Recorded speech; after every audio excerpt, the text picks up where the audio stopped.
APMC न्यूजमध्ये आपलं स्वागत आहे.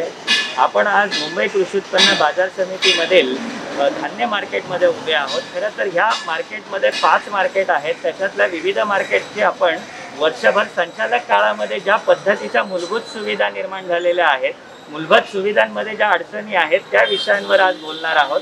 त्याच्यामुळे आपण आज धान्य मार्केटमध्ये आहोत. आपण येथील व्यापारी, संचालक आणि विविध घटकांच्या समस्या पाहणार आहोत. आज आता आपण बोलणार आहोत व्यापाऱ्यांशी. सांगा, तुम्हाला वर्षभरामध्ये जेव्हापासून संचालक मंडळ निवडून आलेलं आहे त्या मूलभूत सुविधांमध्ये तुम्हाला काय फरक वाटतो? हमारा 2 मार्च को संचालक का इलेक्शन ख़त्म हुआ। 1 साल आज 1.5 साल होने को आया। काफ़ी मार्केट में जो नहीं था वो सुधार तो हुआ है, लेकिन काफ़ी अधूरा है मार्केट के अंदर। जो रोड का काम हमारा जो पेंडिंग पड़ा है, 2 साल पहले संचालक आने से पहला जो पास हुआ था, अभी भी संचालक आने के बाद वो अधूरा काम इतना ही वही अर्धवट पड़ा है, वो नहीं हुआ है। CCTV कैमरे की मांग हमारी बहुत जूनी है, वो आज तक वो भी नहीं हमारी मांग पूरी हुई है। मार्केट के अंदर ट्रैफिक व्यवस्था, व्यापारियों की पार्किंग व्यवस्था, ये भी आज तक नहीं हुआ है। और ड्रेनेज व्यवस्था, अभी बारिश की सीज़न आएगी, बारिश की सीज़न में भी वो ड्रेनेज व्यवस्था जो चाहिए वो अभी तक साफ़ सफाई का काम चालू नहीं दिख रहा है। ये वापस 10 मौसम आ गई है बारिश की, 10 दिन के बाद बारिश आने वाला है, वो भी समस्या हमारी वहीं की वहीं पड़ी है।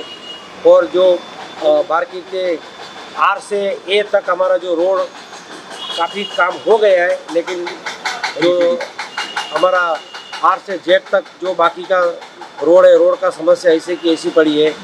डायरेक्टर अपने हिसाब से काम कर रहा है, लेकिन जो हमको सेटिस्फाइड चाहिए वो सेटिस्फाइड व्यापारियों को नहीं मिला है। आपण आता एक व्यापाऱ्यांशी बातचीत केली. याच्यामध्ये त्यांनी सांगितलं की बऱ्यापैकी कामं झालेली आहेत, पण तरीसुद्धा जेवढी आवश्यक कामं आहेत त्यांची तेवढी झालेली नाही आहेत. आपण दुसऱ्या व्यापाऱ्यांशी याबाबत बोलणार आहोत. हां, काय सांगाल तुम्ही तुमच्या याच्याबाबत? 2 मार्चला इलेक्शन झाला आणि 6 महिन्याच्या नंतर सप्टेंबर महिन्याला बोर्ड निवडून आला. त्याच्यानंतर थोडीफार सुविधा झालेली आहे मार्केटमध्ये. ते जसं ते आपला मूत्रेची, टॉयलेटची जे समस्या होती थोडी हल झाली आहे. थोडी मेन रोडावर आणि मागच्या साईडच्या लाईटचा प्रॉब्लेम थोडा सॉल्व्ह झाला आहे. लाईटची कॅबिना अजून बी नादुरुस्त आहे एकदम. लाईटची इलेक्ट्रिक कॅबिना जे आहे आज बी, तिकडे केव्हा मोठा ॲक्सिडेंट होणार, की केव्हा अपघात होणार, तेव्हा जे लोक काम करणार असं वाटतं आम्हाला. आज 25 वर्ष झाला तरी बी लाईटची सुविधा एवढी नाही. लाईट येते, लाईट जाते. आणि जे इकडे आपलं जे केबल आहे ते केबलची बी सुविधा चांगली नाही लाईटची. आणि जे CCTV कॅमेराचा प्रॉब्लेम आहे, एल गलीच्या गेटवर 5-6 वेळा रॉबरी जर झाली तरी तिकडे काही सापडत नाही आपल्याला. सिक्युरिटी बी लय कमजोर आहे आपल्याकडे. सिक्युरिटी बी जे काम करतात ते मागे पुढे फिरतात राहतात, कोण जागावर हजर नसतात. आणि जे फालतू माणसं येतात त्यांना बी कोण अडकत नाही इकडे. तरी थोडंफार काम झालेलं आहे. तरी बी जे आता ABCD 4 गल्ली आहे त्यांची गटरांचं काही काम झालेलं नाही. गटर ते जुनी पुराणी तुटलेली पडली आहे, पाणी जात नाही. आणि तिकडे ते आत मच्छरने लय त्रास होतात, ते व्यापाऱ्यांना लय त्रास होतात. आणि ABCDच्या 4 गलीच्या ते रोडच्या बी काम झालं नाही. RCCचे काम पेंडिंग आहे. रेड गलीपाशी बी काम पेंडिंग पडलं आहे. तर मतलब ते थोडं काम होते, पण जे सुविधा व्यापाऱ्याला भेटायला पाहिजे ते सुविधा भेटत नाही व्यापाऱ्याला. TFC डिपार्टमेंटला जे इंजिनिअरिंग ते काम करतात ते म्हणतात की मार्केटच्या 80% काम झालेलं आहे, पण ते काम झालं दिसू येत नाही ते व्यापाऱ्यांना काय काम झालं. त्या व्यापारी जेव्हा बी येते तेव्हा जे काम 2 वर्ष झाला पडलं आहे ते असंच पडलं आहे. 1.5 वर्ष झाला ते संचालक बदली झाला आहे, पण ते काम तिकडेच पडलं. तिकडे काय त्याचा प्रोग्रेस झालेला नाही. तर हे रिपोर्ट कशी येते की 80% काम झालेलं आहे ते, त्याची चौकशी करायला पाहिजे. आता आपण पाहू शकतो की या ठिकाणी आपल्याला दुसऱ्या व्यापाऱ्याने जी समस्या सांगितली याच्यावरून आपल्याला सरळ लक्षात येत आहे की बाजार समितीची सुरक्षा राम भरोसे आहे. या ठिकाणी कोणत्याही पद्धतीची सुरक्षा या व्यापाऱ्यांना मिळत नाही आहे. आता आपण या ठिकाणी अगदी महत्त्वाचा आणखीन एक मुद्दा आहे वाहतूक व्यवस्था. या वाहतूक व्यवस्थाबाबत जे काही ट्रान्सपोर्टर या ठिकाणी काम करतात आपण त्यांच्याशी बोलणार आहोत की वाहतूक व्यवस्था कशा पद्धतीने आहे या ठिकाणची. APMC मार्केट दानाबंदर येथे आमच्या ट्रक टेम्पोंच्या 2-3 युनियन आहेत. त्या माध्यमातून आम्ही इथून माल उचलून वेगवेगळ्या ठिकाणी किराणा दुकानदारांना पोचवतो. पण हे करत असताना संचालक मंडळ ज्यावेळी होतं त्यावेळी इथे रस्ता काँक्रिटीकरणाचं काम चालू होतं. ते संचालक मंडळ नवीन आलं प्रशासनाच्या नंतर, तर काही ठिकाणी रस्ते जे राहिलेत ते त्यांनी काँक्रिटिंग करून घ्यावे ही आमची पहिली मागणी आहे. दुसरी मागणी, पावसाळा आता अगदी तोंडावर आलेला आहे. गाळ्याच्या पग्याच्या खाली जे गटर आहेत त्या गटारातलं जर घाण काढली नाही तर पाण्याचा निचरा होणार नाही. आमचे मागच्या टायरचे अख्खेचे अख्खे टायर त्यात बुडणार आणि आमचा माल भिजणार अशी अवस्था दरवेळी होते. तर ते एक त्यांनी लवकर APMCनी करून घेतलं पाहिजे. तिसरी गोष्ट अशी आहे की आम्ही लवकर माल आम्हाला मिळावा, टाईम कमी असल्यामुळे आम्ही माल उचलतो आणि बग्यावरती थप्पी लावतो. तर ते थप्पी लावलेला माल हा चोरीला जातो. माझी विनंती APMCच्या माध्यमातून व्यापारी वर्गाला आहे, संचालक मंडळामधले आमचे दाना बंदरचे निलेशजी विरा आहेत, यांनासुद्धा माझी ही विनंती आहे की तुम्ही तुमच्या व्यापारी असोसिएशनमार्फत प्रत्येक व्यापाऱ्याला त्याच्या पग्यावरती CCTV लावण्याचं सूचना करा की जेणेकरून जर कोण चोरी करत असेल तर त्या चोरी करत असतानाचे ते पकडले जातील. दुसरी गोष्ट अशी की काही ठिकाणी माल आमचा रात्रीचा भरायचा राहून जातो, थप्पी तशीच राहते. त्यावेळी रात्रीचे जे इथले सिक्युरिटी आहेत ते सिक्युरिटी ते माल ताब्यामध्ये घेतात आणि नंतर आमच्या ट्रान्सपोर्ट युनियनच्या लोकांना कळवतात की बाबा अशाच्या ठिकाणी माल राहिलेला आहे, तो तुम्ही घेऊन जा म्हणून. मग त्यांचं काय असेल ती प्रोसिजर करून आम्हाला तो माल मिळतो. आणि आणखीन एक मागणी अशी आहे, निलेश विराजींनी सर्व व्यापाऱ्यांना सांगावं की प्रवासी वाहतूक करणाऱ्या ज्या गाड्या आहेत, म्हणजे उदाहरणार्थ टी परमिटची गाडी, रिक्षा आहे, 2 व्हीलर आहे, याच्यावरती मालाची डिलिव्हरी दिली जाते.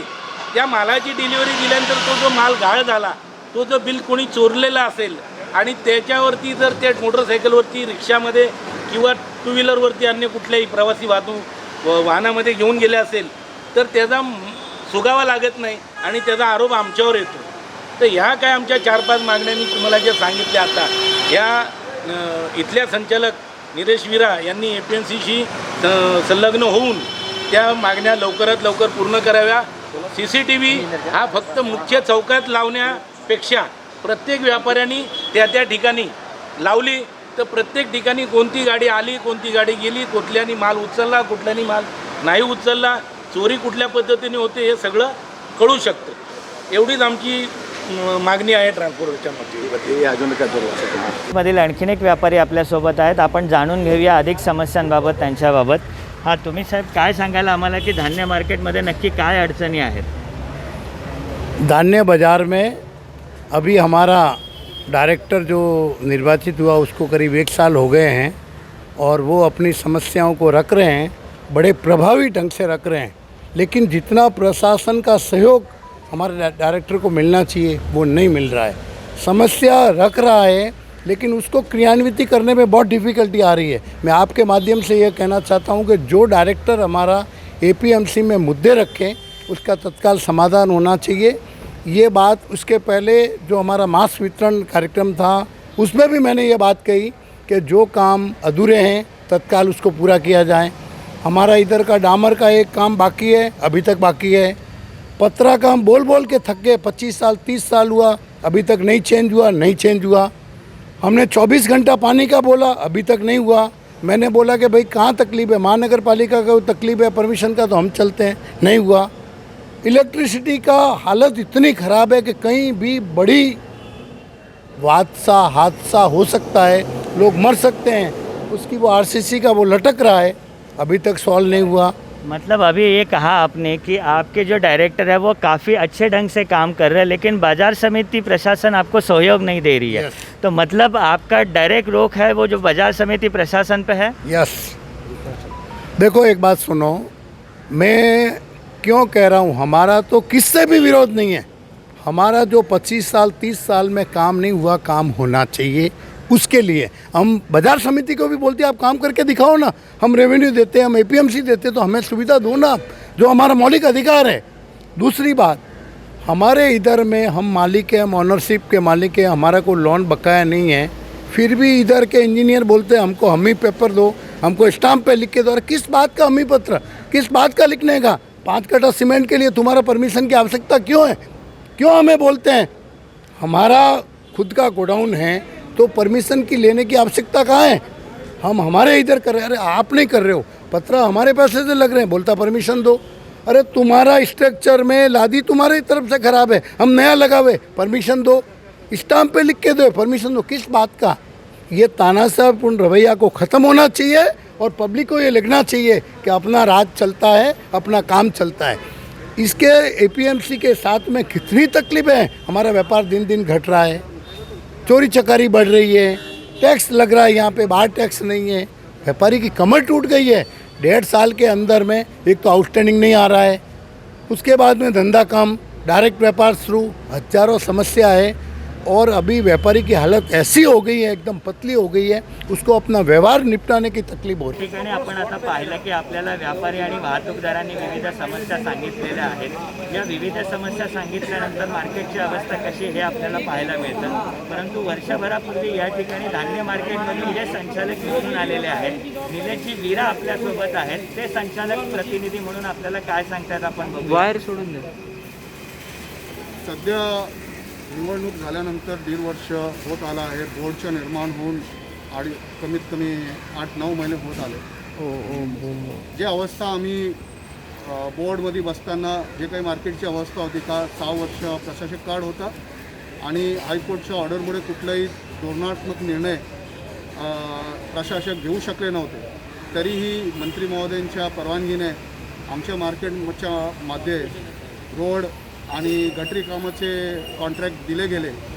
गटरी कामं आत्ता हल्ली संपले आहेत, परंतु कॉन्क्रीट रोडचा जे काम आहे ते अद्याप झालेलं नाही आणि तिकडे अपघात होण्याची शक्यता आहे.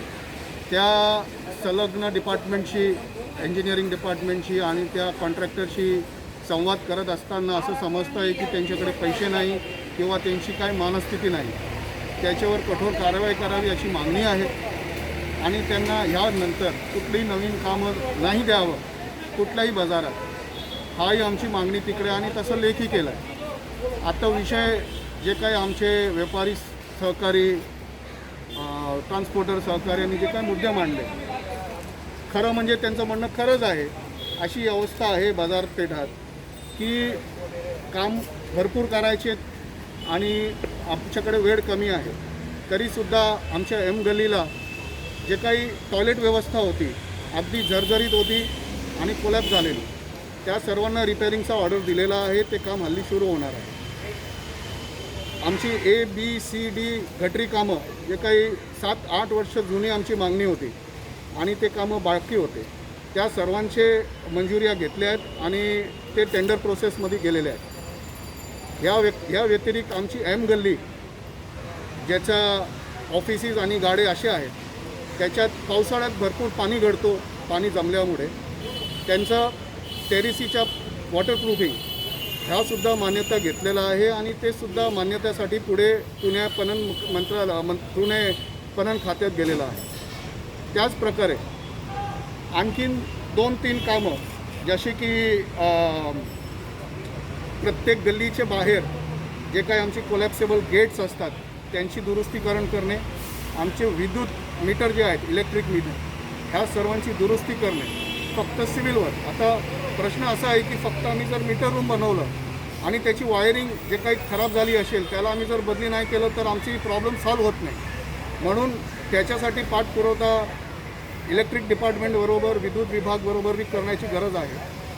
अजून एक बाब अशी आहे की जे काही आमच्या व्यापाऱ्यांची पार्किंगची समस्या होती त्याच्यासाठी एक नवा आराखडा म्हणजे की पार्किंग प्लॅन आणि पार्किंग स्लॉट्स अशी एक युनिक स्कीम बनवून त्यांना बोर्डामार्फत ही मान्यता मिळाली आहे आणि ह्या एखाद्या महिन्यात ते पार पडणार आहेत. त्यावेळी आपल्याला एक युनिक स्कीम दिसणार जेणेकरून पार्किंगची समस्या जे काही व्यापाऱ्यांची आहे, बाहेरसून येणाऱ्यांची आहे, आमचे ट्रान्सपोर्टरांची आहे, त्या सर्वांना जागा फिक्स करून देण्यात आलेली आहे आणि तिकडे त्यांनी त्यांची गाड्या ठेवावी. तर असं अनेक मुद्दे आहेत काम करायला आणि भरपूर कामं अजून आमचे पेंडिंग आहेत.